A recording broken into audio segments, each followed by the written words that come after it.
You are listening to the Hello Sport Podcast. What's up, punters and dribblers? Welcome back to the Hello Sport Podcast, the home of unqualified opinion and unwavering bias. Now, you may ask, why do you feel joy? Like, you know, why would you feel joy at someone else's pain? Like, is that even the right thing to do? Pain. Why would you? Because also, like, the success of, like, the sadness of one team sees the joy in another team, and I just have to sit here in like purgatory as someone who's had nothing happen to them exciting.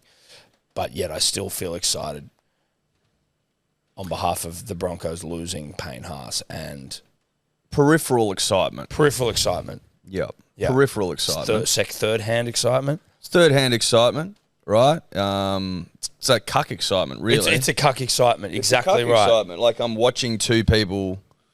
It's a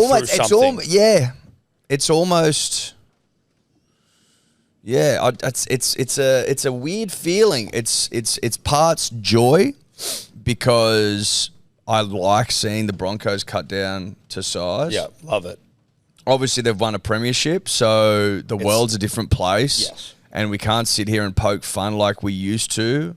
I think that made the rugby league community stronger, quite frankly. Yeah, united behind a common... Well, we're united behind a common cause, Tom, and that common cause was shitting on Broncos fans because of their 19-year premiership drought. That's now over. So what's left? Well, now we band together over them losing arguably the greatest front row of all time. I don't even think it's arguable. Like, I don't know what you're comparing it to. And you might be able to say, like... he's the best resume. Oh, yeah, he's like, you know, he doesn't have the resume of all of these former greats. But it's like, yeah, sure, but he's an absolute freak. So I'm prepared to give it to him. Cool. We'll give it to him. Listen, firstly, that was the most shocking news on a Sunday, and I got to deliver it to an entire recovery parties full of people, and it felt really good. How did you deliver it? Well, because I went in there. Well, just talk me through it. Play by play. Well, so my family, Birmingham family, and Stephanie, Evie, Zoe, Hazel, all first of their names. We were a little... Are you talking the nuclei, the nucleus family? The nuclear family, that's right. Not nucleus family, nuclear. We were all going to recovery for the wedding of Henry and Maddie. Shout out to him. Don't know if she's taking his last name. Doesn't matter. It's not a big deal. It's 2026. Doesn't matter. But they got married, and it was a great day. Recovery. I'm at home. Me and Steph are like hung as fuck. So we're a little slower to get to the recovery than everyone else, which meant that we were basically at home doom scrolling on the couch, just fucking dead, you know? But I got the news. I got the Payne Haas news. Then we're in the car, and I get to the party where it's like a pool party, even though the weather was shit, everyone's doing stuff, and I get in there and I'm like, how about that Payne Haas news, eh? And I just see like Listo, Seb, Jerry, Street, I go, what? And I'm like, Fresh. You don't know. Oh, yeah. Oh, you don't know. And Seb, obviously a big South fan, is just sitting like with his legs in the pool holding his kid. And I'm like, Payne Haas is going to Souths. And he's like, what? What do you mean? I would have loved to see that. What do you mean? He's like, his eyes lit up. I was like, fuck, I'm jealous of this feeling, dude. I was so jealous Oh, of it. my God. It's all I could think about. I mean, let's just cut the crap for a second, right? We're human beings. We instantly think of ourselves. Always. That's the way it goes. Like, you can outwardly say that you're a man of the people, but, like, deep down, it's all about you, first and foremost. Yeah, fit your own mask. Fit your own mask. That's why the rule exists. Fit your own mask. It's about you always. And I got to tell you, the moment I saw that news, I thought of me. Yeah. And I thought of my club. And I was like, why can't I have nice things? Yeah. We have nice players. We've got nice things. We have nice players, nice things. Why can't I have these nice moments on a Sunday? Why can't I have that? Yeah. Why can't I pick up my phone and go, oh, fucking Cooper Cronk's coming, or bloody Payne Haas is coming, or, you know, Kalen Ponga's coming, or insert Whoever. legend here, right? Insert Thobber. Why can't I have nice moments? Do you know? Yeah, I do. And I'm trying to work out how to classify, like, the nice things we have, because we got really nice things. We have really nice things. But I don't know, are they like... We do our gratefuls. No, we do our gratefuls. We do our gratefuls. And we got nice things. But because we've always had them, it's like I don't appreciate them. And it's not that I don't appreciate them, but it's like it's in today's society, short attention spans, dopamine hits. Yeah. I need more, engagement. I need likes. I need shares. I need comments. I need things. It'd be like... I need something new and fresh. Exactly. It's like, okay, let's say you were born with the Sega Mega Drive, right? Yeah. And you're like, fuck yeah, I got Alex the Kid, and I got this Built in. I got Mortal Kombat, and I'm loving it. This is sick. And I was born with it, and I've got it, and I love it, and it's mad. And then you get a 64, and you get Mario Kart 64, and you got Super Mario, and you got Smash Brothers and GoldenEye, and I'm like, ooh, fuck, I'd like a bit of that. Yeah. I love what I've got, but I like that too. See, now I've just got to clarify here for all of the people at home. We're not saying that our nice things are of a lesser quality. They're just not 64. No, it's just like different. It's different. It's just different. But you could be confused because a 64 supersedes a Master System or a Mega Drive. But okay, well, 64 and PlayStation 1. There you go. Same time. Well done, buddy. Same time. It would be nice. And again, it's not what this is about. It's not what it's about. But at the core of everything, it is always about you first or us first. And then everyone else. That's exactly right. And I was jealous. So jealous. And I was confronted by jealous. the overwhelm of my jealousy as I sat there. I should have been focusing on my children having fun in the pool, not from a safety perspective because I already had that covered. Yep. But I should have been enjoying my children having fun, and I couldn't. I looked at the smile on Seb's fucking face. I looked at his eyes. I looked at the quiet moment that he had with himself when the news had sunk in and he was just sitting there contemplating the fact that Payne Haas is joining a forward pack with Cam Murray, Brandon Smith, fucking Jai Arrow, Tavita Totola, Sean Kepi. Don't forget Sean Kepi. And I know I'm probably forgetting but someone. I would have... Huh? Yeah, Fafita! David Fafita. David Fafita, Latrell Mitchell. Jesus Christ! David and Latrell apparently had a big say in him coming. Not important. What? David Fafita. I know. And just watch him go to another level this year. He will. The thing what we're getting at, we're trying to get across to the punter and the dribbler, is that we wanted that moment for ourselves. I would have loved to have called Tom and gone, guess what? You'll never believe what has just happened. Or him call me and him present the news. But also share a teary embrace. We would have shared a teary embrace. I would have driven to you. Yeah.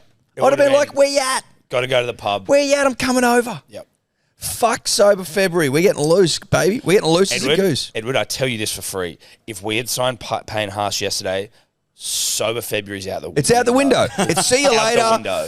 Fuck running. Fuck swimming. No. You can bin it. You can bin all of it because it's now time to giddy up and rip in for the nation because we just got Payne Haas. But we didn't. And I sit there and I go, well, like, what are we missing? You know what I mean? Yeah, you've got Russell Crowe. We've got Scott Penn. Yeah, guys, you've got Wayne Bennett. We've got Anthony Seibold. We've got Anthony Seibold. Like, you know what I mean? You've got Gladiator. We've got Scott Penn. You've got Cinderella Man. Didn't Anthony Seibold replace Wayne Bennett at the Broncos? Yeah, the guys, you know? Tell you what, Wayne Bennett, you want to talk about a ghost that is just refusing to stop haunting Brisbane? I know you just want to comp as well, Brisbane. So, ultimately, there's a world where if you're a Brisbane fan, you're just like, whatever. There is that world. There is that world, being honest. Being honest and true. You just won the comp and you've got him this year. You might be like, okay. And you go Payne Haas, you go, righto, well, he took us from a spoon to the promised land. To the promised land. I can't want for much more. If you do, you are a greedy little guts. But I would actually be absolutely. Well, but you and I are very greedy guts. Very greedy. I'm just trying to work out what sort of magic juju we're missing. You know? We've historically never liked to sign players. No. It's like we build them up.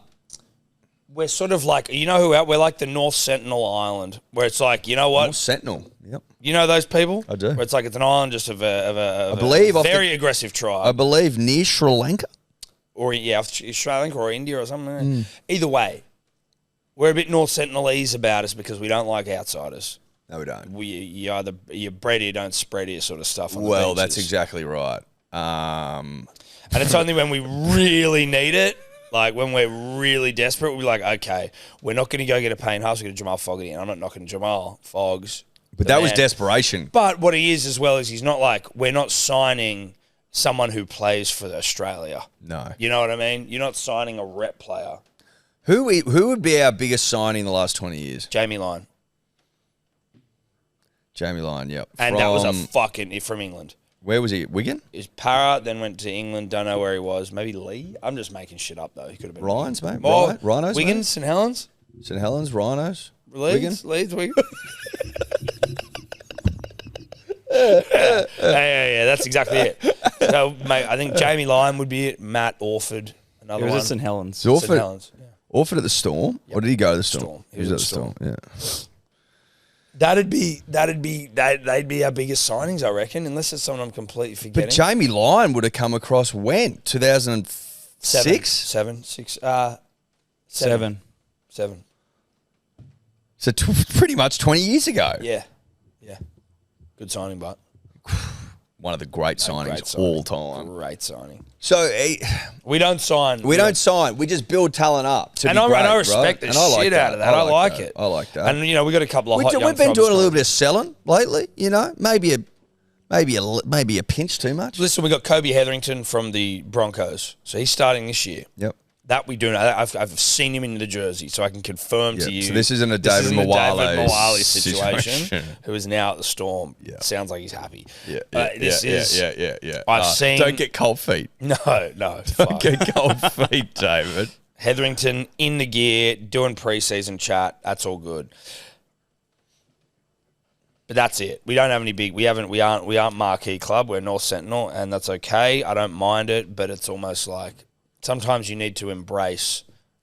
How do you go about? How do you go about making your package more attractive? Do you need the pomp and the pageantry and the glitter that maybe a Hugh Jackman would bring? Does he need to be more involved? Well, no. Listen, there's a couple of things here. If we're to evaluate South's value proposition or value prop, if you want to be someone in the business world who says things like that. Well, I like to too. Yeah. I like to do that. So you want to look at what's South's their value prop? Yep. Short for proposition. Short for proposition. Obviously, they are owned by the gladiator, Russell Crowe. Yeah, not nothing. Not nothing. But not just not nothing. And they've also got a tech bro. They've got a tech bro billionaire. I think maybe James Packer is still involved somehow, but not as cool. You've got legacy billionaire as well. You've got legacy media billionaire. You've got tech bro new age billionaire with a neck beard, by the way. He's a neck beard. No, he's all neck beard. He's a neck beard. He's all neck beard. Yeah. So which speaks to the youth's gaming sensibilities. That's right. You then have Gladiator, who is legacy film stuff. Won the Oscar.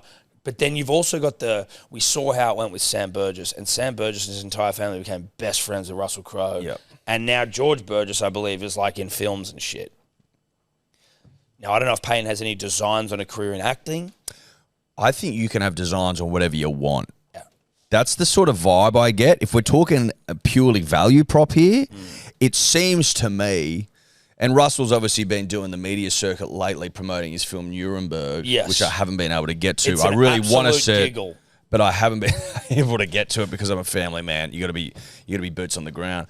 And just the way he speaks, I'm like, oh, you just seem like you get the job done. Well, we saw him on Rogan recently talking about Test cricket, and anyone who was not pleasuring themselves to that obviously doesn't understand. Russell gets it. Yep. Then you pair, again, back to the value prop. Yep. You pair Russell Crowe, film legacy, one of the biggest superstars on the planet, film stars rather. You pair that into the greatest coach who's ever coached. That's it. You throw in the greatest coach in the history of rugby league. The greatest coach to ever coach, right? Now, but what about Bellamy? Shut up. Just sit down for a second. It's Wayne Bennett, okay? And he... 3 separate clubs to ground. And he, in a value prop scissoring with film legacy superstar Russell Crowe, makes... And Mike Cannon-Brooks. We've got a 3-way scissor off. Yeah, who owns a private jet, who probably picks him up and drives... You know what I mean? Yeah. You get the PJs involved. Like, Cannon Colomatungi signed because he got picked up for a 45-minute helicopter ride. Yeah. Like, if Cannon-Brooks is like, mate, I can zip you wherever you want to go in the world, whilst also preaching environmental sensibilities and well, there's an irony there, but the guy needs to get around. Well, he needs to get around, and I need to save time. I don't think you know how busy I am. No. He's really busy. I'm so busy. I understand that I'm the busiest man ever. I know I'm very environmentally focused, but I also need to get from A to B. And so have you ever flown ghastly commercial? Yeah. Have you ever flown first class commercial? It's terrible. So I get it. It is ghastly. And one must save time if one is saving the planet. Oh, no, absolutely. Yeah. I don't have enough time to save the planet. So I need a PJ. I need a Gulfstream. Yeah, for which carbon output I will never offset. Of course not. But I will ask you to do it for me. Yeah. Are you not walking to work, you lazy fuck? Yeah. So Payne Haas now has access to a PJ, right? Yeah. It's probably like a long range global fucking 5700 or something. Like, I'm just making up numbers here. Yeah, but he'd be able to just get on a plane and then fly somewhere. Well, he'd be able to go to, let's say he wants to go to a full moon party, right? Yeah. Bang, done. Could have picked somewhere a bit He's further got a Bombardier It's like Global 10 hours. 7500. What's he got? A Bombardier Global 7500. There you go. So that's pretty much exactly I said 5700. Around 120 mil. There we go. Right, which is pocket change for the neckbeard tech bro. But when you just zoom out. MCB. Just zoom out though. Zoom out. Pretty nice value prop. Some concerns are that the value prop's not over yet. By the way, I think you've cut off the value prop too. Keep going. He's walking into a side, not just like but a club steeped in history. It's a historic club. Well, the Myrtle and the what? Cardinal. Yep.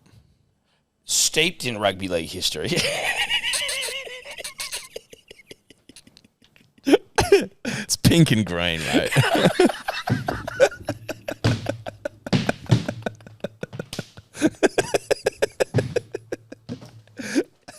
Shut up. It's pink and green. We all know it. We can all see it. When do we have to stop calling it Cardinal and Myrtle? And it's such a wank. Yeah, you in the red and green of South? Oh, no, I mean the Cardinal and Myrtle. Oh, right. Righto, mate.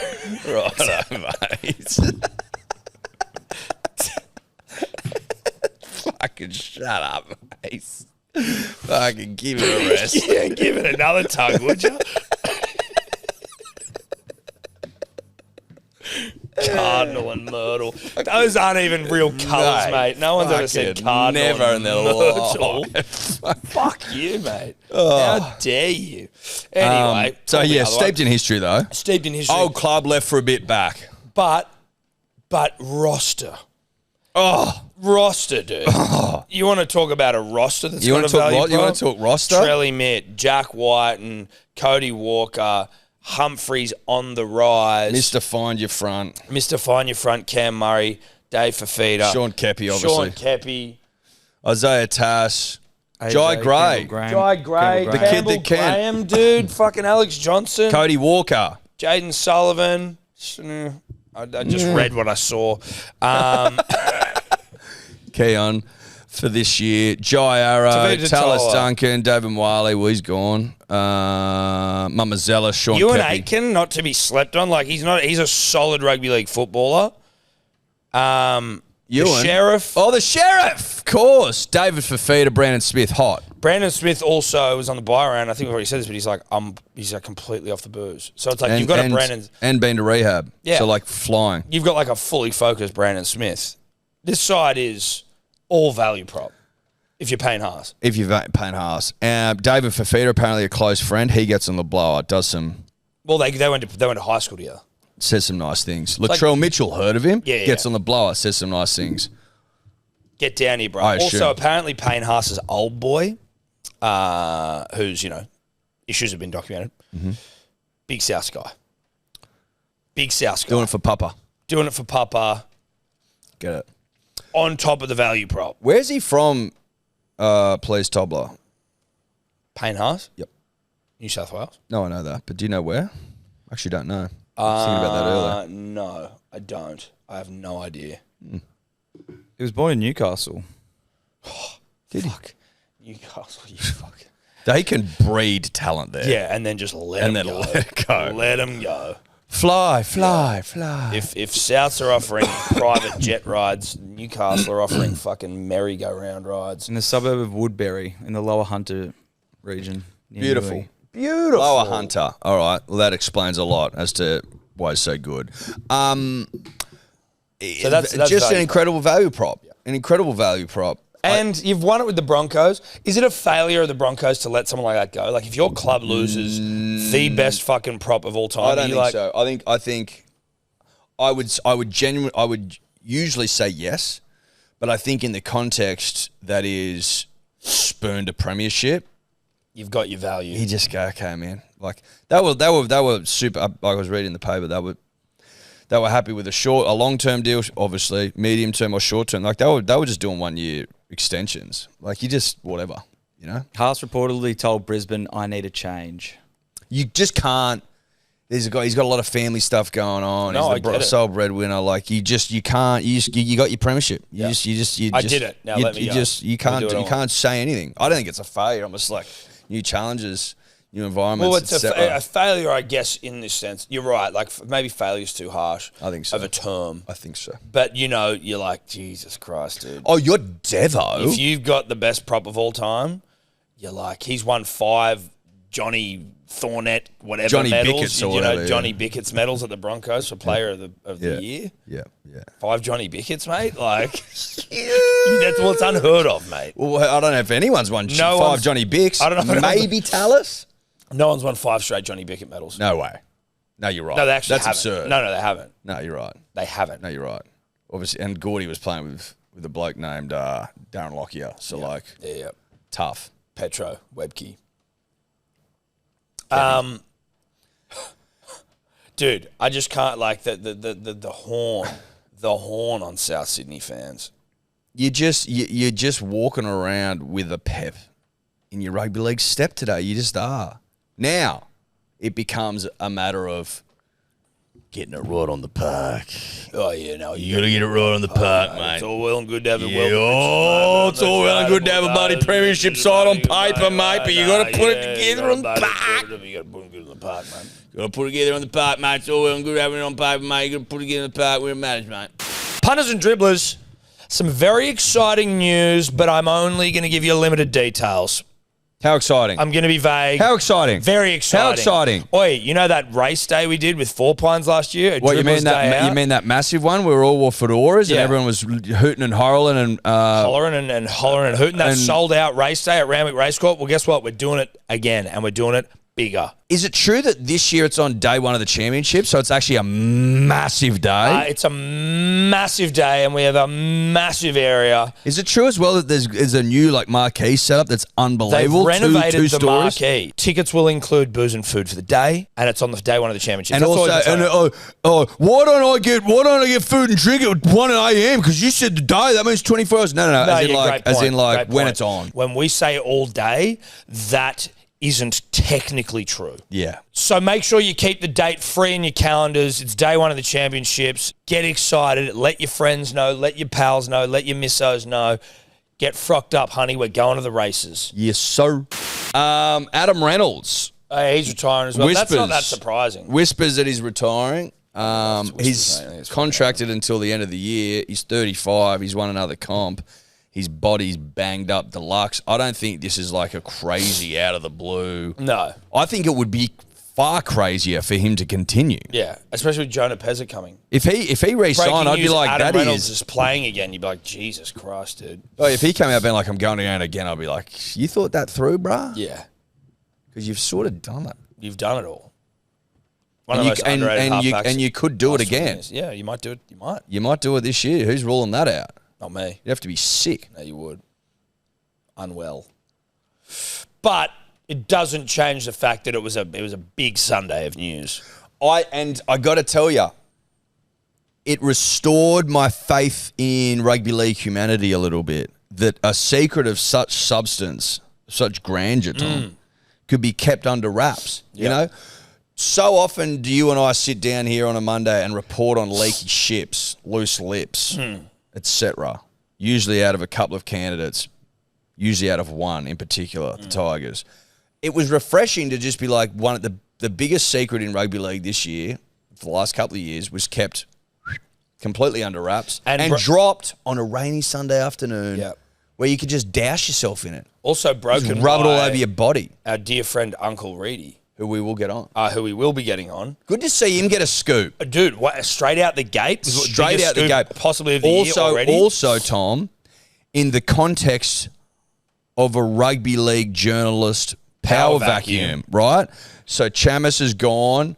Buzzer's retired.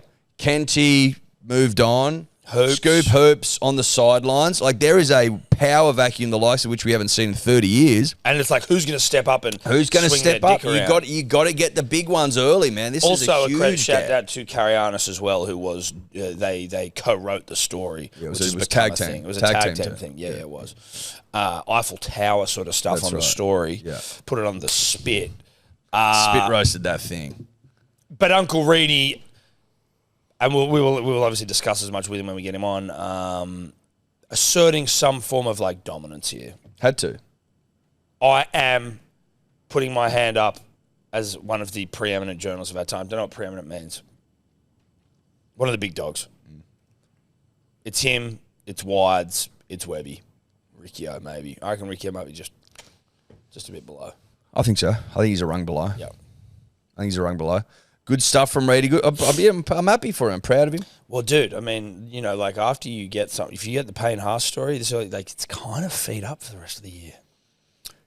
It could be. You don't have to. It could but like be. you hang your hat on that all year. You go, bro, of course you do. Of course you do. You print it out. You put it up on the wall behind your desk, and you show people. You know, it's a career scoop. There's no doubt about that. But knowing Reedy as well as you and I do, Tom, I expect him to take the momentum and run with it. Oh no, he will. He won't rest on his laurels. No. What is where is it? Is this the biggest signing? Tom, they're calling it the biggest signing since Cooper Cronk went to the Roosters, and I'd probably agree.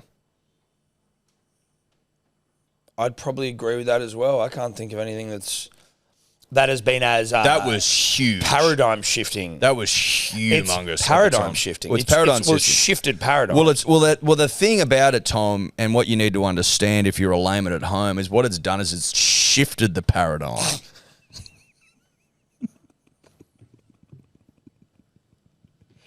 Yeah, well, that's what I've been saying. Yeah, well, you and I have been saying. We've been talking about this for the last 24 hours about just the paradigm shifting nature of this signing. Cannot be understated. I mean, the paradigm will never be the same. Well, it's shifted, mate. It's been shifted. And try shifting a paradigm. No easy work. Mate. Fucking hell. You want to talk about chucking a paradigm? No. It just doesn't happen. You don't just shift paradigms. No, you don't. You don't just shift them. No. What's a paradigm, Tolbert, if you can Google that? And how heavy is it? Like a pattern. A typical example or pattern of something. Okay. Could you use it in a sentence? You Google paradigm shifting. Paradigm is a typical example or pattern of something. No, paradigm shifting. Paradigm shifting.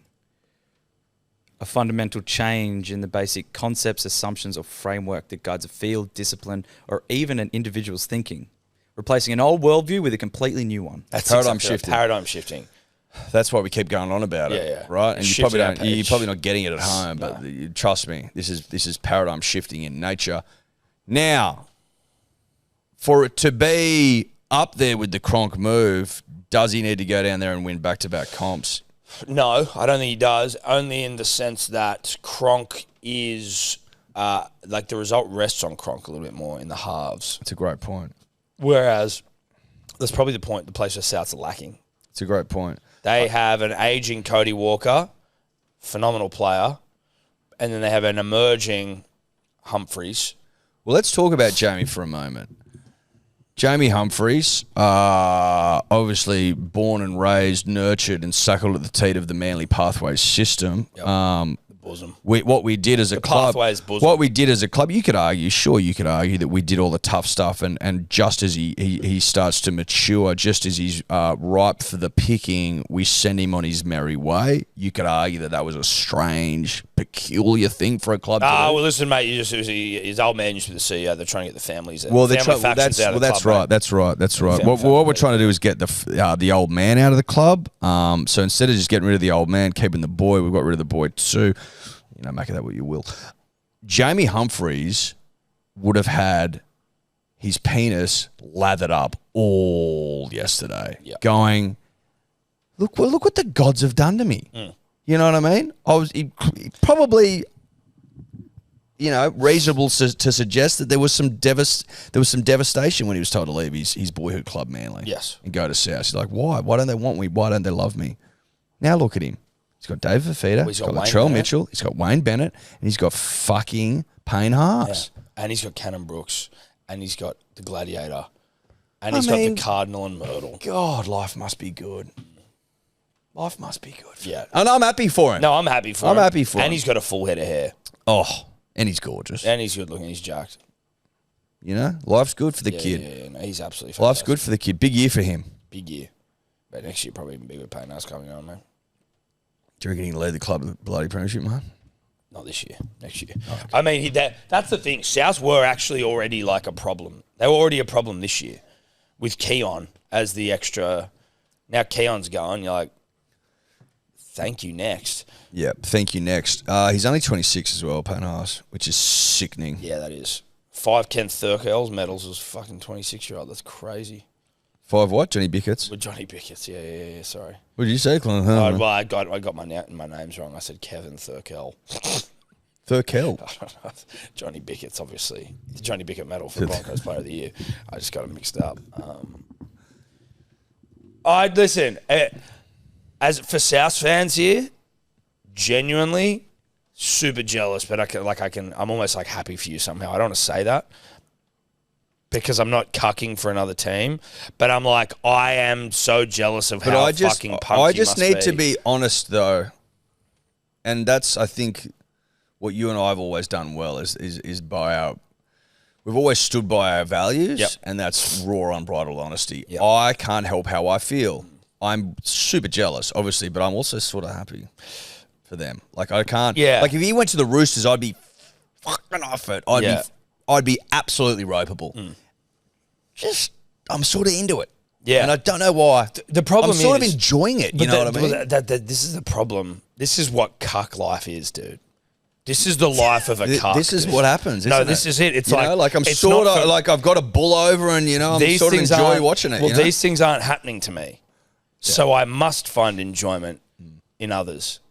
You know what I mean? Like because I'm not getting any. Well, I'm not getting any. If my team was on the top, like if Manly had been winning comps, and then this comes along, I'm furious. Yes, but I haven't had an orgasm for that long. Well, it's crickets down there, mate. It's crickets, right? You know what I mean? Bloody, there's cobwebs, moths, dust. Moths in me pubes. Yeah. Like it's moths in the pubes. It's mothballs down there. You know what I mean? It's scary. It's a scary movie. It gets the Scary bloody head shimmer out. Yeah, bats and it's like a cave. Open. So I have to. You what you do is you find yourself cucking for other clubs when your club isn't playing, and so you're like, oh, dude, that's sick. You got Payne Haas and with David Fifita. So it's actually and really, Cheese it's and Cam Murray and Jai quite sad, isn't it? No, it is sad. It's quite sad. No, really, it's very sad. It's sad, but it is what it is. I mean, I'm a cuck.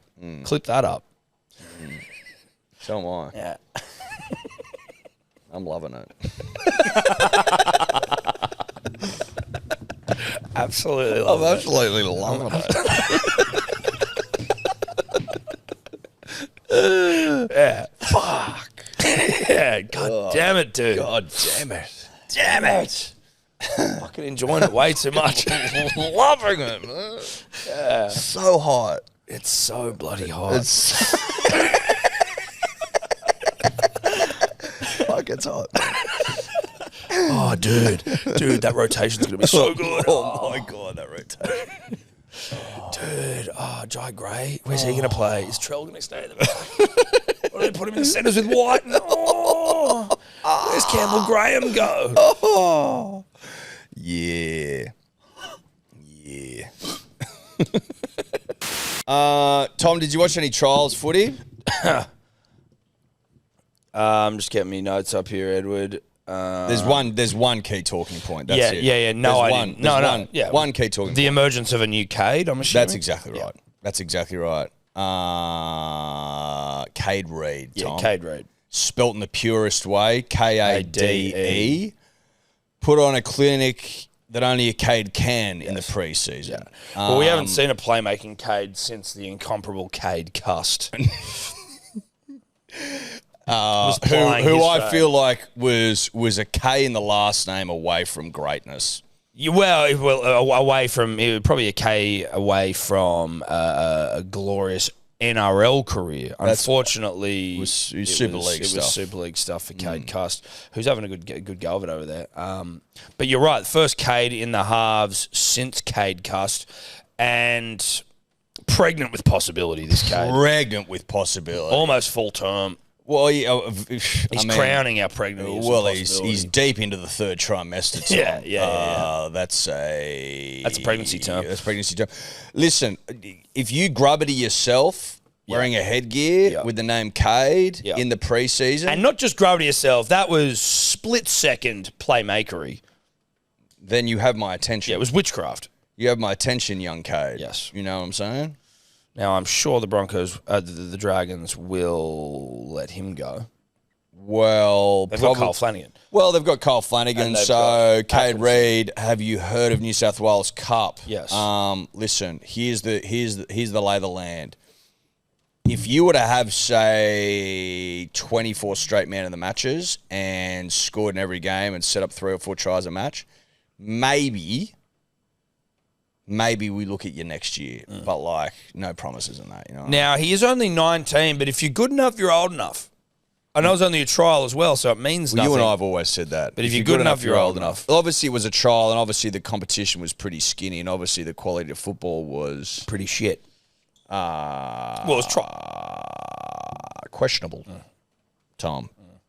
But you can only play what's in front of you.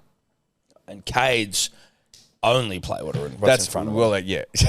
You know what I mean? Kades know no other way. The only way that a Kade plays rugby league is what is in front of me now. I'm going to do that. That's right. Which is why you're seeing grubbers last minute with that's exactly right. Kades won't entertain any other way of playing the game, Tom, and nor should they. Because if you're born a Kade, you got to play as the Kades play. Yep.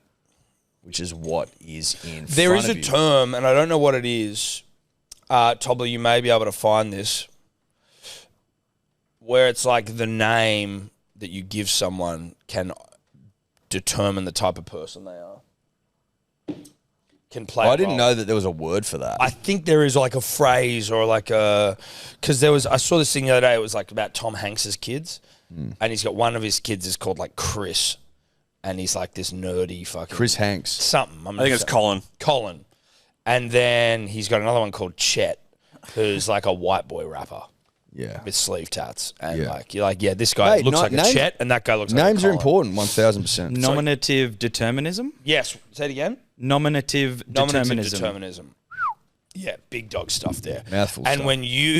when you bestow the name of Kade onto a young defenseless child, nominative determinism comes into play here, and they will only play what is in front of them for the rest of their life. But that's how you develop from the womb to the paddock a mentality of eyes up rugby league football. Yeah, no, exactly. Which is what you need to succeed. That's what you need to succeed. It's terrific, but it's almost like partially a cheat code. I'd love to know how many Kades there are getting around in junior rugby league. I hazard a guess there'd be a shitload. The problem is that Kades sharpen Kades, and so ultimately, you can't have every Kade that's ever existed make it in rugby league. So you know that the Kades you're getting at the top of the ones that crack it. There's a bit of the ones that crack it are the sharpest Kades in the toolbox. That's right. It's a little bit of Squid Games about it, like only one Kade survives, really. If you've got, let's say you've got 100 Kades in Australia of all that are all the same age, right? There'd be more than that. No, brother. I'm just saying. You're just using a number. Just a round, beautiful, easy number. Yeah, 100 Kades. 100 Kades in under 10s in this country. Do you need to get is this a whiteboard? Well, so without the whiteboard, I'll try and explain as best I can. If you start with 100 Kades, right? in the fullness of time, Kades wipe each other out, and only one Kade remains, right? Yeah. As you say, Kades sharpen Kades, but they also cannibalise Kades. Yeah. Well, Kades kill Kades, really. Yeah. This town ain't big enough for the 100 of us. Which is why we haven't seen a playmaking halfback since Kade cast, right? Is because Kades sharpen Kades. It's pretty obvious. I'm excited to see what this Kade can do, but also commiserations and pour one out for the Kades left on the chopping block. Yes. In order for this Kade to succeed. Yes, exactly. Many Kades have had to fall. You'll often hear, you're probably a bit early in the game, but I think if he has a successful career, you'll hear him acknowledge as much. The Kades that have fallen. The Kades that have fallen. The Kades that sharpened him. That's right. But exciting for, I guess, the Dragons. He's a good-looking little fella. But he's a good-looking little fella. I mean, size obviously a bloody issue. You know what I mean? Size is a concern, mate, especially when you play first grade, mate. Size is a concern. But he'll fill out, mate. Well, you got to understand, he's still a young kid. He's a young kid, mate. He's like 19 years old. Probably still get pubes and that. But, they're going to send a lot of traffic his way, mate. So he's got to make his tackles. It's going to be tough. Yeah, you got to be tough, mate. Your back row will do his best to protect you, mate. But, you got a lot of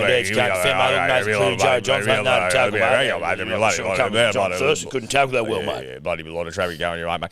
Hey, mate. And Hylam Maluki's back, so that's cool. Scored a try. Congratulations. Good to see Hylam back. And Fitzgibbon's got a son called Waika Fitzgibbon. No, but he's got Eamon? Eamon, sorry. You forgot his mouth guard, mate. Did he? Apparently, man. Scored a try, Fitzy's boy. Fitzy seems like a dad that maybe he keeps it behind closed doors, but when your son scores and you're sitting in the sidelines, you can smile. You can also cry. You can cry too. Your Brad Arthur cries. You know what I mean? Give it a bit of BA. Yeah. Yeah, I think you need to let your guard down. I know it's only a trial, and maybe he's just trying to get across to his boy, job not done. No, you're not your dad yet. Well, first it's a trial. You need a first grade cat. That's what we're looking for. So job not done. Maybe that's why he's still reserved. You can smile and clap. My boy's got to try. I think you can probably smile and clap. You can probably smile and clap. Different vintage, mate. No, different generation, mate. Yeah. Different generation, different vintage. Yeah, that's right. None of that woke bullshit. None of that woke soft cockery, like smiling and clapping for your child's successes. Fucking woke. No, fucking woke. Fucking woke, mate. Good to see that Wiley Parker has signed with the Dolphins. That is the son, the progeny of the great Corey Parker. Wiley. We're getting older, Tom. When blokes that you and I saw run around they're bloody having kids now, mate. Having kids coming through now. They're bloody forged in their own bloody path, mate. No, we're getting old, mate. Getting old. Well, you got Jed Stewart. Yep. You got insert Fitzgibbon's son's name here. Eamon. You got Wiley Parker. Wiley Parker. Cooper Bye. That's the great Marcus Bye's son. Marcus Bye, famously one of my favourite players growing up on the wing for the Melbourne Storm. Back when I was in my decade of dominance cuckery. Just a pup. Well, I was in my post-97, 96 cuckery era. Post-96. Post-96, pre-2007 cuckery era. That's right. Marcus Bye. Just that 10-year, that little 10-year period. Little 10-year blocks. A bit longer this time. Who's counting? No, Who's counting? Tino Sumalaawi has... It's such a mouthful, that one. Very impressive. Thanks, mate. He has recommitted to the Gold Coast Titans in what everyone has seen as, I guess, his most sure, steadfast commitment to never winning a competition in his career. How long did he sign for? Till the end of 2030. See, if you'd asked me what are the chances of him staying, I would have said close to zero. Do we think it's still claused out the arse, or has he removed them? Surely it's claused. Shout out to him. Shout out to... I love Tino. Great player, loyalty. He's obviously... I don't want to speak for Tino, but he's obviously liking and enjoying the laid back, laissez-faire. We train twice a week. It's Tuesday, Thursdays. Yeah, it's Tuesday, Thursdays in Gold Coast. You train 6 till 8, Tuesday, Thursdays. You can do some optional weight stuff in the morning if you want, but you don't have to. No one, you're basically anonymous up there, even though it is in rugby league. You are it's not though. The Gold Coast is not. It's like this weird sort of. Well, it's just where like a lot of like personal trainers. Lally land place, It's like the land of the personal trainer. It feels, or like the gym, or the high rocks athlete. It's a weird joint. I like it a lot. I love it. But I always feel weird there though. You know what I mean? It's a weird place. Yeah, it's very strange. You got these huge high rises right on the beach. You're like, it's giving Cocaine Cowboys Florida in the 80s. Yeah, it is. People just flying Miami. in cocaine. Yeah. I respect it. Like, if you go, we're gonna have a sniff for the 8 every couple of years. We'll always fail to meet expectations and potential. But you don't have to train really. And Who's you can their just new coach? cruise. Josh Hannay. See, listen, maybe Josh Hannay's getting the bloody. I'll be interested to see how Josh goes the full time. Obviously, he's had a long storied history as the greatest caretaker coach that we've seen in the game. I'm excited to see Josh get his start, mate. And listen, if it's a good tick of the right direction. If you're getting Tino to commit to never winning a comp, that's a big deal. It's a huge deal because that's what you're doing, committing to never winning a comp. Unless you can. Imagine the Gold Coast winning a comp, mate. That just doesn't even feel right. No, that doesn't feel right. Doesn't even feel right. That doesn't make any sense. No. Now, congratulations to Tino. He was quoted saying, "I want to be a part of the team that delivers premiership success to the Gold Coast." I get it. Well, you've got to say that, don't you? You've got to say that, though, right? So he probably was like, I'm going to be honest with you. I did this for the lifestyle because I train Tuesday, Thursday nights, and I just chill. Can we rewrite that? Yeah, put that in ChatGPT. Can we rewrite that, please? Tino, that? Listen, I get it. We all know why, but can we redo that? I am committed to winning a comp with the Titans. Cool. That sounds better. That's way It's obviously better, complete horseshit. No, it sounds better. No, it definitely sounds better optically. Even though sometimes I just think that raw, unbridled authenticity, i.e., telling the truth, would go a lot further. Yeah. This place sucks. From a winning this team, Gold Coast the city has never won a single major tournament in Australian sporting history. Look that up. The Seagulls didn't win anything? Gulls never got up, mate. The Gulls never got up? Gulls never got up. The Gulls never got up. But the Gold Coast generally seems like a vacuum for sporting franchise success. But what they do have is great weather, a nice beach, and you only train twice a week.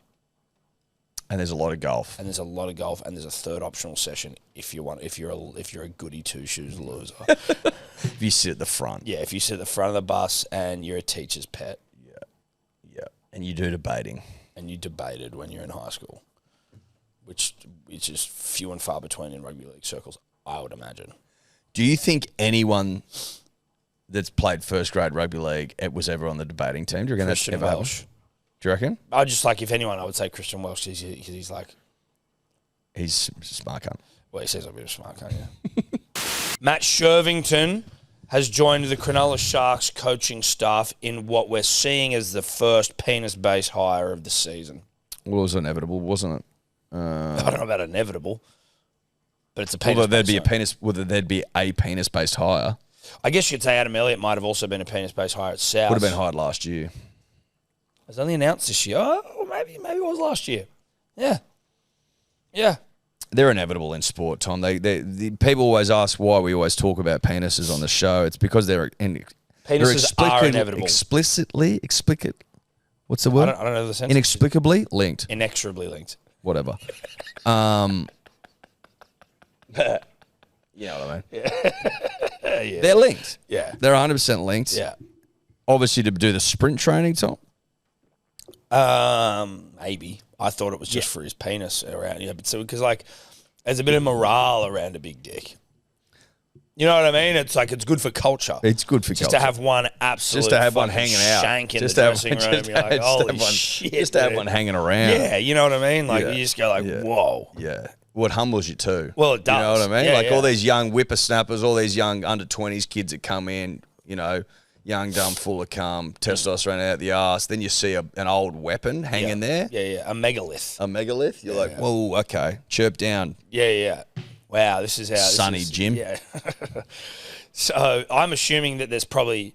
You'd have to assume at least that there will be some sprint training involved in Matt Shirvington's role with the club. Well, it's probably what they need to sign off on, right? Like, I don't think... To get the budget I approved. don't think a club, you know, even in 2026 can reasonably say that, well, hi, this bloke just have a big cock around the club. Yeah, right. 'Cause You that's got fun. to pat it. You got to It's optics. paper mache this thing. Yeah, you know, like, oh, he's a sprint trainer. Like, what, 20 years ago? Yeah, speed coach is his. He's a official term. sunrise host, for Christ's sake. And a great one at that. I'm not taking away from his transition into the media. He's done a wonderful job. Wonderful job. And he's a friend of the show. All I'm saying is, if you think he was hired for his sprint now, then you're barking up the wrong tree, Listen, son. the fact that he was an Olympic sprinter is a real nice addition. Yeah. It's a value prop. Listen, fifth in the semi, didn't make the final. Not important. No, it's not important, but fastest white guy For a time. for us or ever. Forever. He for was a the time. fastest human white guy ever. Ever. For a time. See, Yeah. there, you like that at a club. Seriously, of course you do. Yeah, no, you do. Unbelievable. So he was the fastest white guy ever? Yeah. That's fucking... And he had a big dick weighing him down. And he had a big dick, yeah. That's Yeah. pretty impressive. Yeah. 10:01. Him and Ronan Browning now have the same time. 10:01. Both 10:01s. But Lemaitre, this French guy, he broke 10 seconds. Devo. So he's the only one that's bested Shervo. So Shervo's second fastest white guy? I don't know. I know that he was the first white guy to break 10 seconds. I don't know if he's the only guy. No, to break 10 Shervo was seconds. 10:03. So Rowan Browning's Are you 10:01. sure? No, I think he was 10:01, wasn't he? Says 10:03 at the 98 Com Games as his PB. Interesting. I thought he was a 10:01 guy. So Rowan Browning was the fastest white guy. Not really, but sort of. Well, no, because Lemaitre predates Rowan. I know, but I just like you could argue technically Rowan at one point would have been the fastest white guy. Sort of. So Shervo 10:03, Devo. That's usually something you'd get right. And something he'd get wrong. Yeah. Dangerous waters. Dangerous waters. I like that signing. Punters and dribblers, as always, the pod this week is brought to you by Ned's, the greatest bookie on the face of God's green earth. That's right, Tom, and it's a huge day for our friends at Ned's. They have revolutionised their app, so now the greatest bookie on planet Earth has the greatest app on planet Earth. The timing is impeccable from our good friends at Ned's. I can literally taste the juicy rugby league multis just around the corner. I can taste them on my tongue. The new update means it's now faster and easier to build your favourite sports multis, Tom. When you first open the app, you land right in the action with everything you need to nail your next bet. My favourite thing about the app, Eddie, is the ease at which I can whip up a same-game multi. It's right there, ready to go. And from an about even context, it's putting me in a good position to become an immortal once more. Download the Ned's app and give it a go today. Hull Kingston Rovers beat a team 100-0 in the Super League. That thing needs purchasing, mate. Well, this was like the Challenge Cup, actually, so I think it's where you play like park footy players and shit. The fact they're even allowed to So do is their that, Challenge Cup like FA Cup? I think so. That's crazy. That's what I mean. It's like it's way too physical. Consequences are way higher. It's way too physical. Like, I sport. get it in soccer. It's like, yeah. They'd be like, oh, yeah, come down and play fucking, the park boys. Yeah, we got Wello this weekend. It's like, Jesus Christ. It'd be like us those playing boys the are Sydney so Sixers in a big. T20 comp, and I'm getting bowled at by fucking Mitchell Stark. Yeah. No, there's too physical The consequences. physical consequences are too dire. They're too dire. And when can you confirm that, Tobler? Is it an FA Cup setup? I'll have a look. They beat a team called like the Lock Lanes or something. Lock Lane, yeah. Whatever the fuck that means. Or is the Challenge Cup just the two divisions of like Super League, Div 1 and Div 2?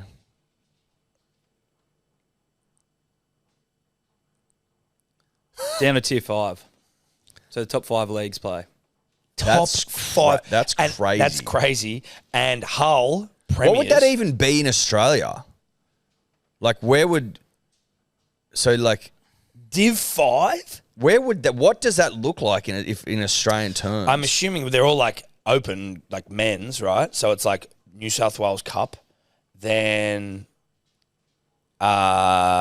just goes into, like, park footy? I don't know. Where does it go from there? Ask ChatGPT what it would consider to be tier 5 of Australian Rugby League. I'll have a look because then it's divided up by states, right? Like Queensland Yeah, has the host plus. just go tier 5 in New South Wales would be the same answer. Well, tier 4. Tier 4 in New South Wales would be pretty much the same. Chili, what's up, buddy? Chili. Sydney Shield. Sydney Shield. And what are the teams in the Sydney Shield? East Campbelltown Eagles, the Guildford Owls, Cabramatta 2 Blues, Glebe The Dirty Reds. Guildford Owls Owls would play the Brisbane Broncos. Like, what the fuck are we talking about? That is ludicrous. That is insanity. That is insane. Payne Haas would be running at some random country. Imagine Reece Walsh. She wouldn't be able to tackle him. No. It's 100 nils unders. Yeah, it actually... That's unders, mate. Yeah. 104 nil. Hello, Chile. Hello, Mr. Chile. Like, what's... Can we have some kisses, please? At what point, what's the kisses? the benefit of even doing that? Thank you for the kisses. It's the dumbest thing I've ever fucking heard. It's not like giant killing in the FA Cup where some team from Div 6, which happened recently. Who were the defending champions in the FA Palace. Cup? Crystal Palace lost to like a Div 6 team. It happens in soccer, right? Soccer, it can happen. It would never, ever. The Guildford Owls are never, ever, ever, ever, ever, if you played it 1,000,000 times, building the Brisbane Broncos. No. Also, in the FA Cup, all those like lower division teams are still like semi-pro, right? So like they still have like more training. They've like the systems and like the club setup and everything is a bit more than whatever the Guildford Owls are rocking. 1,000%. You know what I mean? Yeah. Like the Guildford Owls setup is you want to about 2 days a week. Yeah. It's like one of the guys on your team sells pingers. Of course he does. You know what I mean? Well, how do you reckon he gets by? Yeah. How do you think he pays subs when he doesn't have a job? Correct. It's just a different setup entirely. Shout out to the Guildford Owls. No, shout out to them. That's no knock on the Guildford Owls. They're a proud club. Proud club. Up the Owls. Up the Owls. Whoo, whoo. Holy fuck. Isn't that what they do? No, it is. It is. Yeah, I thought so. Up the Owls. Yeah. Whoo, whoo. Punters and dribblers, a reminder that the 13-plus electoral No one jumpers. can see your 13-plus electoral jumpers. Here it is. Your microphone. There you go. Are still on sale, pre-sale. We have put the order in for the initials. So if you got in as of Sunday, then as of congratulations. Sunday the 8th, your orders have been processed. Congratulations. They will be shipped hopefully by the end of the week. But if you're still looking to get in and show some support for your electorate, the time to strike is now. Pre-sale won't last forever because we'll be pulling it down. So move. Is that all? I think so. I think that's pretty much covers things, doesn't it? I think so. And I think it's worth mentioning that we these are the people have gotten behind the 13-plus movement once again, and it's wonderful to see. So the sale will be pulled down when I wake up tomorrow morning. Mm-hmm. So that's Tuesday. The 10th? The 10th. If you hear that afterwards, stiff shit. If you hear it tonight, move quickly because I'm pulling it down tomorrow morning. That's what I'm doing. I'm pulling it down. There you go. Now, we have been given a box of wine here from some dear personal friends. Yes, we have. Do you want to grab that as it's near your... I'm not going to say unfortunately, but unfortunately we're not drinking this month. G'day, Eddie and Tom. The boys asked me to send you a few wines to say Merry Christmas. I hope you enjoy. Cheers, Steve. The Swellian. Sir Podcast. The great the boys. and powerful Vaughan Blakey. Fuck yeah, Vaughan. So there's a few here right now. I'm looking at a Grenache Shiraz. I'm also looking for a Grenache Shiraz. But I think I saw some Shardy in here or something. Oh, yeah. I love a Chardonnay. It's a Semillon Chardonnay. Ha, Mad Plonk. These are sick bottles, mate. They are. The design's really cool. That's not even stickers. Like, is it a sticker? No, that's... How the fuck do you get that on there? How do they do it? Are you kidding me? Crisp, clean, and pristine. This Semillon Chardonnay looks exactly how it tastes, like a blue sky midwinter cone in a pulsing offshore Southern Ocean. Rip the lid off and experience the raw clarity of an SA Swellian masterpiece. Yeah, the boys. Fucking oath. These are And going then a Grenache Shiraz. Cop the translucent, vibrant, youthful perfection of this mad Swellian Grenache Shiraz. Nothing pretentious here. Easy drinking and smooth as a Les Parker roundhouse. This thing will elevate each magnificent slurp to a new and seldom experienced realm. It's a full-blown chakra realignment in a bottle. Well, that's beautiful stuff. Thank you, boys. Come March 1st, we'll be hooking in. Love it. Moments sooner, except for the wedding on the weekend. Exactly. Well, things that aren't rugby league, things that want to be rugby league but aren't rugby league, try to rugby league. Things that are trying super hard to be rugby league but aren't. It's not rugby league. The Winters. Which I have not really watched any of, I'm not going to lie. I watched the downhill, I think Friday night. Hot stuff. 140, just sending it. Some of the jumps are going 50 metres, bro. That's ridiculous. The Swiss guy that won was just huge sack on him. What I am into in the Winters, and you get it in the Olympics as well, like as in the summer games, summers. Well, these are the winters. These are the winters. The Darryls.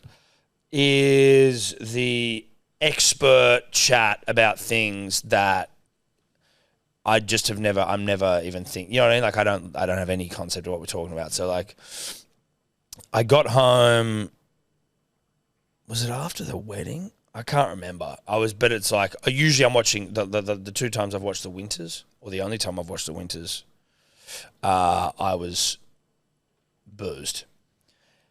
And I'd like to start off this entire thing by saying Brenton Speed with another feather in his cap, calling the downhill single skull or whatever it is, where you're just fucking laying there. and like the Matt Hill did the downhill, the race caller. Phenomenal job. Phenomenal job. Brenton Speed's ability to go away and get the nuanced goss within the downhill skull luge. They're professionals. They're professionals. But so he can colour the call with like why this one was so big, and this is the first time we've seen him back since this, or there's something going on here. And I'm like, okay, thank you, Brenton Speed, who can commentate AFL, A-League, Rugby League, probably Rugby Union, downhill luge, skiing, whatever the fuck it's called. And then he's there paired with some... Was it feet first or head first? Feet first. The head first is called the skeleton. Yeah. Which is etch. And this skull where you're laying back, or is it all bones and stuff, or am I making that up? Or is skull rowing? Skull is a single row. Don't know. Whatever. But then you've got the expert that no one's ever heard of next to him, and she's obviously like an Australian great of the thing. Mm. And I just enjoyed the back and forth and the way that they made this thing that is, on the face of it, a pretty absurd thing to be doing regardless. But they managed to make it engaging for me. And I feel like that's sort of, that's what you're getting across the board. But I haven't seen anyone else. You remember how Tubby Taylor was doing the diving? Yes. In the summers, in the Darryls? In the Darryls, yeah. I haven't come across anyone yet of that absurd level. Well, we'll wait with bated breath, Dom. That's for sure. The Aussie did well in the big air. He was Valentino. He was like an emergency last minute inclusion because someone got injured in practice. He gets shipped in, came 10th, made the final, came 10th. So he only had 3 hours of practice on the jump. Like he'd never practiced on it before. Had to do an hour and a half like safety induction, then went down once or twice. And then in the heat landed this switchback 19, which is like 5 rotations in the air. That was the 3rd time he'd ever landed it. Last time he attempted it, he injured himself. and made it through to the final. There you go. So it wasn't Things even for the meant to be beaches there, as well. but then He's got a manly through. boy. Is he? Don't know. Lindsay Vonn Crushed out. did her ACL 3 days before. Didn't know that. Yeah. ACL blowout, kept going, and then she fucked herself up so badly she had to get airlifted out of there. So she had a crack at the downhill with an ACL rooted. I don't even know how that's possible. No, I don't know either. Well, no, some people can get by without an ACL. The stability's not there, but that's what I mean. You would need stability in downhill. You would think so, yeah. That's exactly where you'd need it. You would think so. One would think that you might need it. One would think that you might. Getting airlifted looked... I know that like they're sort of adrenaline junkies to some degree. To be airlifted off a fucking mountain, there's like... You're swinging underneath a helicopter. It's fucking insane. Is that how they got her out of there? Dude, get the footage. It's like she is dangling like in a bed. Could you imagine that? That's what I'm saying. And then she has like a guy who's like who's strapped to her. She's wrapped up. So you're not one out? No, which would be way worse. Way worse. You need someone that's like, it's all good. This is intense. But like, man, that's insane. And do they ever hoist you up, or they just you fly like that the whole time? I don't know. Do they wind you up? You'd have to wind them up at some point, wouldn't you? That's what I'm asking, if you get winded up or not. I'd Or do you say or you hang forever? Not forever. just you like know what I mean? bumping into shit as you're flying along. Like, do you remain at the bottom of the helicopter until you get to the hospital and they just And drop they sort you? of like slowly lower slow you down. Yeah, It's a good question. I don't know. it's a great Have question. we got any footage of Yeah, I'm LV? just trying to find... Do you remember that old lady who got rescued in the desert, and you see her in the like bed under the helicopter, and because of the wind and the rotation, she just starts spinning completely Yes, out I've of seen control. that. Yes. And it kept spinning and spinning and spinning. You're like, oh my God, that would be hell. You'd be like, cut me loose. Just cut me loose. Could you imagine? Oh my God. Scotty James this Saturday morning, punters and dribblers. That's when the final is. Men's snowboard half pipe. We will be doing a stream for it. Yes, we will. We're going to get around get around the nation's hero, 5th Olympic Games. Tom wants to complete the set. Needs to. Doesn't just want to. Needs to. And I feel like as a nation, we need him to do so. It'd be cathartic in a winters that no one's really paying attention to. It would be nice to get. Saturday morning, 5:30 a.m. Come with us, punters and dribblers, on a journey to gold. Punters and dribblers, this episode brought to you by our good friends at Good Day Multivitamin. It's the number one multivitamin in Australia. It's the biggest, it's the best, it's the hottest, it's the horniest, and it works. Now, over 1,500 5-star reviews, like the proof's in the pudding. Head to begoodhealth.com.au, read the reviews, get your subscription. Using the code DRIBBLERS, you'll get 20% off. Now, That's a good amount of reviews, right? 1,500 is a lot of bloody it's like reviews. 1,600 now. It's insane. What I want you to do, though, if you're listening, is to get into the Good Day Goers Facebook group, all right? There's people that are pumped up in there. They're taking February by the balls. A lot of people not drinking. A lot of people exercising. A lot of people getting out there. They're swimming. They're running. They're doing the damn thing, Tom. We're giving out prizes, punters and dribblers, for the most Ks covered, for the most creative exercises this month. The list goes on. Get in there. I've been in there. I've been active. Yep. I went for a run with dribblers yesterday. 10 of the best. 10 dribblers. 10 Ks with dribblers in the That's nice, rain. mate. In the rain. That's what it's about, Yeah, it baby. is. Good Day Goers, get in there. Make a change, make a difference, because I know if you are feeling like I was after horizontal season, like shit, then you got to get back out there. You got to get back on the horse. That's right. begoodhealth.com.au. Code dribblers 10% off. Pair of subscription 20% off. You know the drill. It's the least you can do. The Wallabies World Cup draw is out for next year, and in some exciting news, we're playing Hong Kong in the first game. So that's cool. That seems like a thing to do. That seems... Yep. Now, you'd be like, well, yeah, but they're playing the first game in Perth, and you can't have New Zealand playing in Perth because it's a bad time zone for their own Don't play in country. Perth, I'm then. like, well, Don't play in why is the Perth. first game in Perth? Yeah, don't play it in Perth. First game should be on the East Coast, and it should be against the All Blacks. The first game should be against a team that is impactful and meaningful. I just don't know if you're setting the right tone. It's the worst tone. Well, it feels like an own goal, which is hard to do in rugby. Because it's going to be 150-0, Or who knows? Hong Kong might give it to Well, us. Jesus Christ. Yeah, Hong Kong actually have a pretty good side. Well, I think Tommy Hill plays for him. Tommy Hill does. He's the captain. He's the captain. He's like an old warhorse. Yeah. Right? He's at our age. Yeah. Still going. He Is he the captain of Hong Kong? Yeah.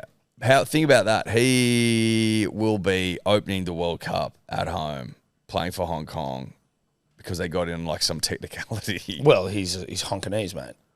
Not him. I mean, Hong Kong there was an extra spot awarded for that region because. I think that they probably got in over a long business lunch. They beat China. They beat Chinese Taipei. Yeah, right. Which is obviously a difficult task. But it's got a lot of long lunch about it. It's got a lot of HSBC something, Well, it's got a lot of Hong Kong Shanghai Banking Corporation about it, doesn't it? That's for damn sure. Yeah. What do we got to do to get in the World Cup? Okay, fine. We'll let you in the World Cup. Yeah. No. We want to open it. Yeah. What do you mean? Yeah. We want to open the World Cup. But we usually play New Zealand. How about this? How about instead of playing New Zealand, your oldest rivalry and closest ally and friend, what about you play us in Perth? Yeah. What about that? If you let us handle your M&As, that's your mergers and your acquisitions, okay. If you let us handle your foreign exchange, okay. Yep. And your equities. Yeah. Okay. You let us do that for 12 months, we'll get you into the World Cup against Australia. First match, Perth. Sellout. How does that sound? You've got to allow us. Well, yeah, listen, we would have taken a game against fucking Georgia. Namibia at bloody Gosford Stadium. Yeah. No.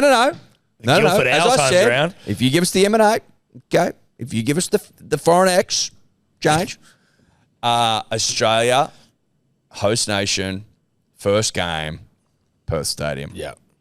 What do you reckon? It seems like we just want to get this thing on the right foot with an absolute butt fucking of another nation. It's like let's just go. It's like okay, we could open with New Zealand and get fucking pumped. Yeah. Or Let's get the vibes high. let's get vibes high. No, nothing gets vibes higher like Bashing a pumping blokes that used to run around for Eastwood. Manly Wales second grade. That's probably disrespectful. Well, no, Tommy, he would have been a first grade. Tommy won a first grade with Eastwood. But he He won a first grade with Eastwood, mate. So watch your fucking mouth. Could play, can play. Could play. Shield player. Great shield player. Hell of a shield player. Hell of a shield player. Let's start there. Hell of a shield player. Yeah. And a friend of the show. Dear friend of the show. Shout out to Tommy Start Hill. there. One of the greats. Not knocking ya. No. Just finding the selection of your boys. Of your boys, yeah. And we got nothing against the Hongkonese, mate. You know that. No. First, Any Hongkonese nationals in the side? Or are they just Poms and Aussies? in the Hong Kong side, I doubt it, mate. I'd be shocked. I'd be absolutely shocked. Can we have a look at the Hong Kong side? Toby, you get that up for us, mate? Yeah, getting it up now. Just want to run an eye over it. See if we know anyone else in the fucking team. All right. Joshua Pierce, McKinley West, Kyle Sullivan, Sunia Famitau, Faisal Solomona Panisa, James Sawyer, Jack Bartlett, Zacchaeus Cinnamon. That sounds like... Zacchaeus Cinnamon. That's... What? That's an unbelievable name. Can you click into Zacchaeus Cinnamon? Zacchaeus Cinnamon? Oh, is there no hyperlink there? No, Nah, let me look at them up. They don't have fucking bios. Well, fuck, mate. Zacchaeus Cinnamon deserves his own bio. Zacchaeus Cinnamon. That's a rugby union name. All right, keep going down. Maximilian Murphy, Dana Foley, Joseph Knight. Callum McFeet Smith. Get fucked. McFeet Smith. Harry Barron. Harrison King. Tyler McNutt. Listen, you can't see this if you're listening. Rory Cinnamon. We got brothers. Lot of white boys. Zacchaeus Cinnamon, Rory Where Cinnamon. the fuck is Tommy Hill? Oh, backs. Here we are. There. Thomas Hill. There he is. Skipper. Skip. Joseph Baker. Chu Wai Lap. There we go. Elliot Quinton. Brendan Nell, Marcus Rummage, Guy Spanton, Gregor McNeish, Matthew Worley, Ben Axton Barrett. There we go. Isaac Campbell-Woo, could be. Benjamin Smith. Nee Penne, it looks. Charles Higgs. Nee Penne. Charles Higson Smith. They've got a head of technical rugby. That's Andrew Douglas. Logan Asplin, the head coach. Yeah, nice. I can't wait for the first game. I'm pumped. Listen, I'm pumped. Shout out to Hong Kong Rugby. And Tommy Hill. And to Tommy Hill. Friend of the show. Uncle Reedy, as I live and breathe. Hello, boys. How are you on cloud nine, mate, or what? After the big scoop? Well, to be fair, it was a Mick Carianis scoop. I just helped stack it up. So you're piggybacking off of Carianis' hard work. I'm riding coattails, lads. Oh, what we do in our game. He was the architect of it. I was a contributor. Okay, well then, I was just happy to play my part, boys. There's a lot of things that we have said in the lead up to having you on this morning that now have been discredited by your words. We gave Michael Carianis very little airtime and basically sucked you off, basically saying it's feet up for the rest of the year. You've already broken the biggest story. You can go on another holiday after that. I'll accept that. I'll take that. Let's. Are we alive? Mate. This is that's fine. We'll stick with that. What we were talking about was the obvious power vacuum that has emerged in the world of rugby league journalism. Given Kenty and Hoops no longer doing the damn thing, you've got Buzz retiring, Chammers going to the dark side. I know. How good is it, lads? Well, it's you and Danny Weidler basically looking to ascend to a top of the mountain. That's right. And we thought, Jesus Christ, Uncle Reedy has spotted. Sorry, mate. Why are you saying we're looking to ascend to the top of the mountain? I thought we were already there. Well, no, you were at the top of the mountain, but now you could say there was probably a few faces on the rugby league journalism Mount Rushmore, and there's some dropping off, and now it's like, is there even going to be a Mount Rushmore anymore, or is it just going to be like some totalitarian dictatorship? There's plenty of guys out there, boys. I mentioned Carianis, Riccio. There's blokes out there. Nicolucci, Prezenko. Lots of guys out there still. Yeah. There's a power vacuum, Reedy, and you know it. And we're excited for our old mate, Uncle Reedy, to fill the void. We thought that you'd jimmied up the scoop of the century. And I've found out it was Carianis. Congratulations to him. Yes. But, mate, how did it all unfold yesterday? Because the rugby league community at large has been left breathless by this. Well, I think we all have. I think it all came from left field. I was actually with his agent on Friday. I caught up with him on Friday, and there was no hint of what was to come. So I think we were all caught off guard by it. Do you want the machinations of how it unfolded from our end? Give us it. We want that juicy goss. And also, given the fact that you were with the manager on Friday and didn't know about it, what Eddie and I were also saying was that it's nice in rugby league for a secret to be kept for sometimes. You know what I mean? It's impressive that this thing hasn't gotten out before. Yeah, well, it was known that they had an interest in him, and they've had an interest in him for quite some time. But I think they've been rebuffed by Payne several times over the past few months. But obviously, when Keon Kalamatongi went to the Dragons, the landscape changed a little bit, right? They had a lot more money to spend and a lot more desire to sign Payne Haas. But I think Payne was sort of the guy who he knew the offer was sitting there, right? But last week, things really heated up. And I think it's because Payne, his manager, came to South and said, look, we're serious about it now. We'll have a chat. Luttrell and Dave Fafita were working on him in the background. So it was Wayne Bennett, who he's known for a long time. And it went really quickly. So basically Friday, when I caught up with his agent, the agent had sort of spoken to South that day, and they got an offer on the table, and Payne went away for a couple of days to speak to his wife, spend some time with his wife and talk about it. And Sunday morning they rang South and said, we're in. So It happened, like the process of, it had been there for a while, but it really sort of escalated Friday through Sunday. How does, sorry, carry on. I was going to tell you the story about how I found out about it, or how Mick. So I was up in Brisbane at my niece, Ruby, It's her 18th birthday party. Happy birthday to Ruby. Sunday we're having a couple of beers at there's a 4 Points place near the airport. We're about to fly home. Oh, Good friends yes. of yours, 4 Points. Yeah, no, I love Land that. You go Pocket. get nice work there, Reedy. Yeah, they got a new. I think it's a new venue there, 800-person venue. I can't remember the name. Yeah, but you can like hit mate, golf balls and shit as well. Yes, it's very good. Anyway, we're having a couple of beers, and Kerry Arnott has rung me out the blue and said, mate, I've got a tip. Payne's told his teammates he's going to South. I said, all right, leave it with me. Made a couple of calls, rang him back. It's a 3-year deal, go with it. So that's how it unfolded. It was very left field. And I'm surprised to an extent, but I'm not. Whilst it caught me off guard, I've got to say I wasn't completely shocked because they had in the background been working on him for a while. I heard Russell Crowe rang him at one point last year. I don't know how true that is, but I haven't been able to stack that up. Yeah, but, right. but there was an interest in him, and there has been for a while, and Wayne's obviously. And the minute Keon went, they had a lot of money spare.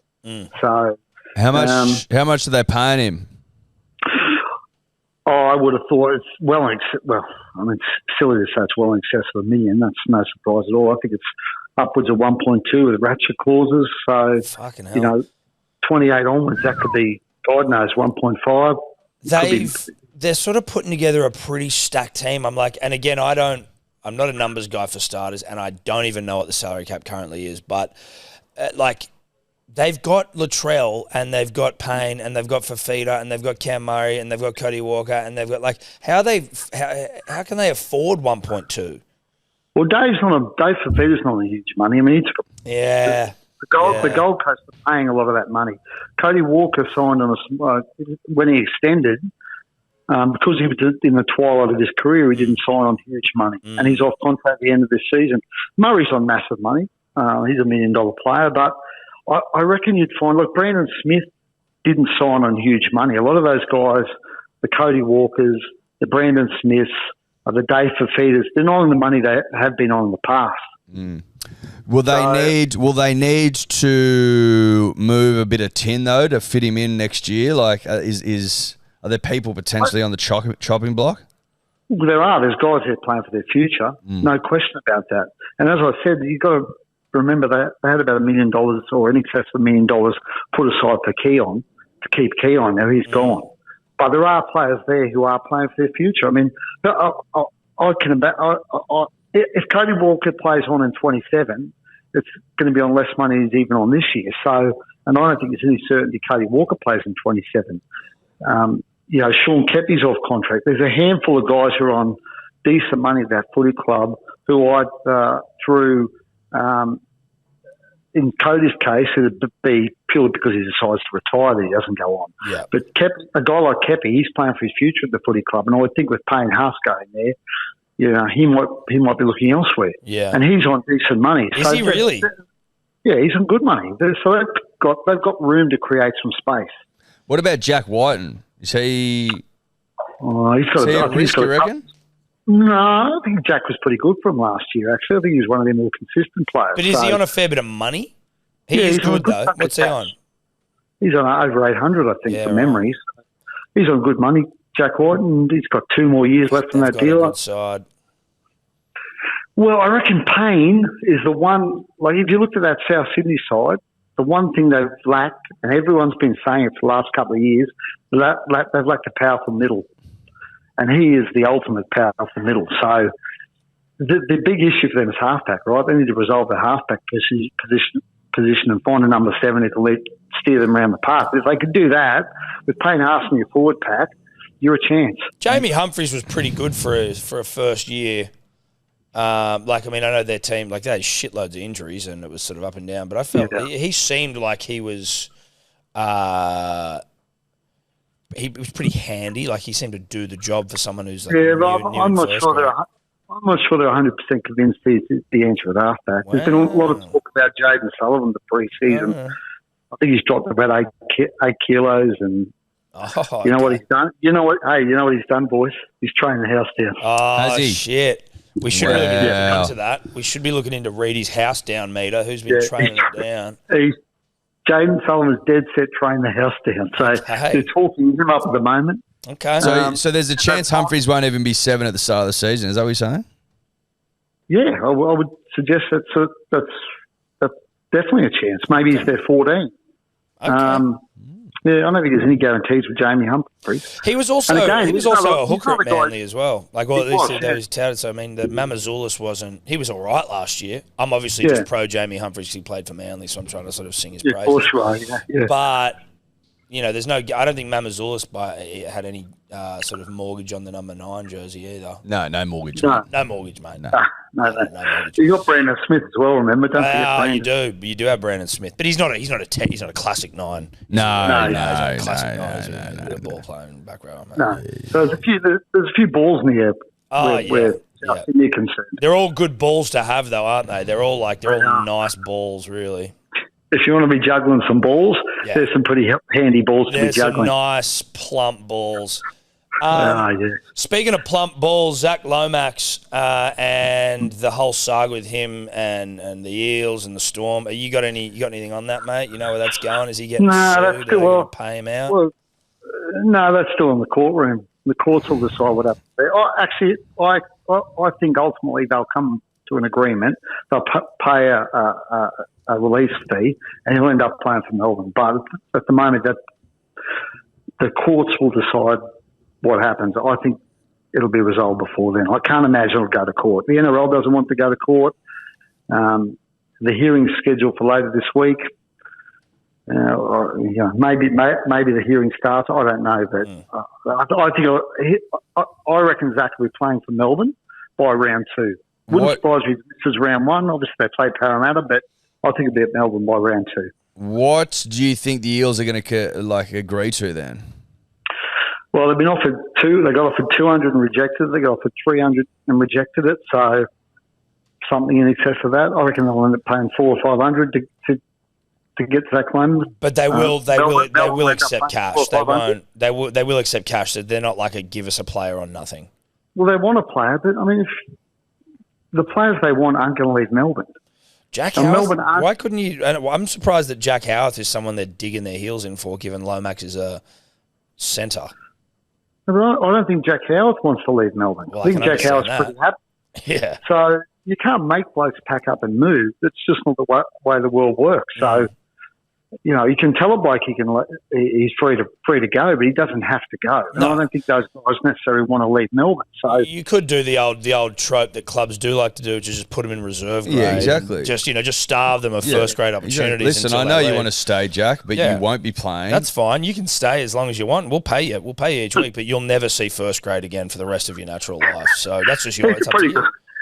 He's a handy player, Jack Howarth. Oh, absolutely. Is he as good as Lomax? Yeah, but Lomax is a winger nowadays, isn't he? I think he's a winger nowadays. Yeah. He doesn't want that, really. He doesn't want that. Don't you know that's why he left the Dragons? Because he doesn't want to be a winger. He wants to be more than a winger. He wants to play in the centres. Don't you know that, He identifies as a centre. Whether he is one or not, that's not how he identifies. It's not irrelevant. It's his truth. His truth is that he's a centre. I think he's come to the realisation that he's a very good winger. Reedy, I think he's Reedy, playing on the wing. Reedy, it's actually super uncool in 2026 to not acknowledge how he identifies, and he identifies as a centre. And I think you need to tread carefully here, mate. Very carefully. Sorry, Zach, but I think he's a winger. Wow. Sorry, Zach. Wow. Would the NRL ever because I mean Vlandis has come out and just backed Lomax to the hilt, basically saying that young kids make mistakes, and we can't have this saga dragging on any longer. Would they ever roll over and give a salary cap concession, like the $300,000 they've been offered? Could that in any world go to the salary cap, or is that opening Pandora's box? That would open. I actually think they should go down that path. Maybe not give the entire amount to the salary cap, but maybe you're allowed to use half of that to reinvest in your footy team. I think that'd make these things more palatable of the clubs that are losing a player.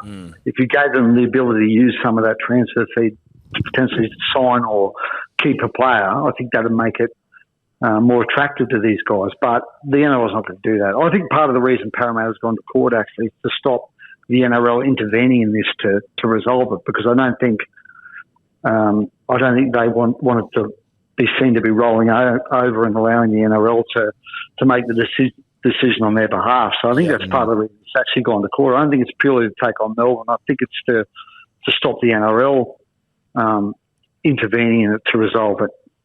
Interesting. Any other massive stories going to drop that you want to just drop here? Yeah. Well, Payne wasn't enough for you boys. Well, no, that dropped in the paper yesterday. I'm wondering if you want to drop something fresh. And also that technically was Karianis' yarn, so we're just giving you an opportunity to see if there's anything massive you want to drop. I'm sorry, I put the cue in the rack after yesterday. So that's fair. Feet up for the week, guys. Sorry. Are you a little bit dirty that the NRL, they're all high on 2025 Journalist of the Year, Michael Chammas? It's like, they're trying to get him. They've been literally trying to get him to become the general manager of every club in the league right now. Are you a bit like, what am I, a chopped liver? Like, why can't I get a gig at the Bears or the Chiefs or wherever? Yeah, it was a bit disappointing, actually, that I didn't get the job offer as well. Yeah, I was a bit flat after that. Yeah. But, that's life, isn't it, boys? Yeah, it is. Who do you think's going to... Are you boys going to Vegas, by the way? No, we're not going to go to Vegas. We were going to, or at least there was a potential of going, but that is no longer happening. And there is a part of me that I've got to be honest with you, Reedy. It's not, having been in the first year and knowing the toll that it took on me and knowing I'm 2 years older, but I'll still get up to the same things. Like, I don't know that my soul can actually handle it. Yeah, you boys have only got one gear, right? One speed, and that's flat out, pretty right? Much, so, yeah. It just worked. You just got to be honest with yourself sometimes, Reedy, and just just accept who you are as a person. Yeah. And there are far too many distractions for me over there. You boys have been on a bit of a fitness drive too, I noticed. So, well, I'm fit, man. Yeah, we're fit. Vegas probably isn't good for that. No, but it's definitely not. You did that run at Manly, and I said, "Let me know when you're going, boys." And there was no heads up. Well, you didn't come, so that's all right. I was a bit disappointed, actually. That's a mistake that we're prepared to Reedy obviously doesn't listen to the potty. No, it just means you don't listen, which is obviously offensive. No, I do listen to the potty, but I thought you were going to give me a heads up. We did on the podcast. Very short. Yeah, but my attention span's very short, so I hear something on a podcast, I forget about it. Literally the next day. You need to have your notes app open, mate. Listen, that's all right. We'll we'll probably be doing one. It's probably going to be a bit more eastern suburbsy based. But surely you can get up extra early and come over for it. No, I don't cross the bridge, bro. Mate, I'm moving to Newport, Reedy. I'm becoming a beaches boy, so we can hang out together. I thought you were already a beaches boy. Mate, I live in Bondi, dude. I'm coming over to the beaches though. You and me can catch up for runs. You'd have bought a mansion. You'd have a mansion in Newport, wouldn't you? Incorrect. Overlooking the reef, I imagine. Incorrect, mate. Just a humble man. I've got to learn how to grow grass, mate. That's a humble 6-bedroom. Please. You can come around and help me in the garden. Are you handy at all? No, hopeless, mate. Okay, I farmed all my garden duties off to my children. That's what children are for. Mine are a bit young for that. Unfortunately, they'll eat dirt and whatever. Oi, who's gonna replace Buzz on 360? We were wondering whether you were gonna do like a bachelor style thing with Braith and Astor and have journos come in and he's like giving out roses and shit.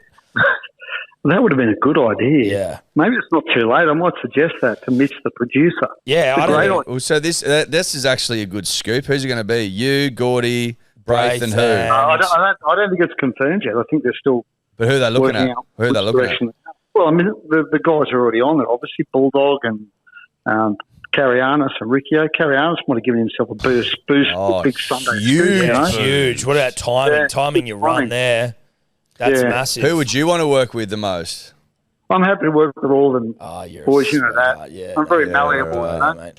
I'm gonna bet Riccio. If I could do like the hierarchy of like where I reckon Riccio, Karianis, Bulldog. But also, what about Crawls? I know Crawls is he's more of an emotional journalist. Cries too much. No, I think Crawls is a regular on Tuesdays from memory. I'm actually on twice a week this year, boys. Monday, Wednesday. And Wednesday. Wow. Yeah. Well, given the power vacuum, Monday's the glamour spot, though. Monday's the glamour show for sure. Yeah, of course. Yeah. Yeah. All right. It won't be Riccio, boys, because he's on the. I don't know if I should. This might be top secret. I don't know. I think he's doing the Channel 7 show on a Monday night. Channel 7. New 7 show. There's a new Channel 7 7's show. got a rugby league show, yeah. What? What's it called and who's on it? I don't know. I can't remember. I don't know what it's called. I don't think. Yeah, but it kicks off. Yeah. Who's on it? I think. Who's on it? I've heard whispers. These are only whispers, guys. Of course. I've heard it. Corey Parker. Yep. Our great mate Aaron Woods. Okay. Yep. And there's a bit of a whisper that Luke Keary's on it.